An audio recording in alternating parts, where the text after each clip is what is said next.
Hey there! In today's video, we're going to show you how to see your Gmail ID password from your mobile device. This can come in handy if you've forgotten your password or need to manage your account. So let's dive right in. First, unlock your mobile phone and head to the Settings app. Scroll down until you find the Google section and tap on it. Next, tap on Manage your Google account. Now, swipe left or tap on the Security tab. Under the Signing into Google section, tap on Password Manager.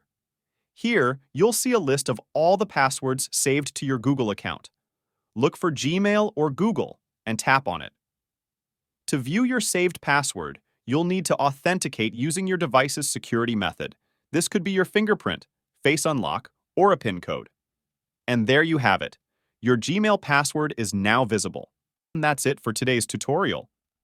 If you found this video helpful, make sure to give it a thumbs up and subscribe to our channel for more tech tips and tricks. Thanks for watching, and we'll see you in the next video.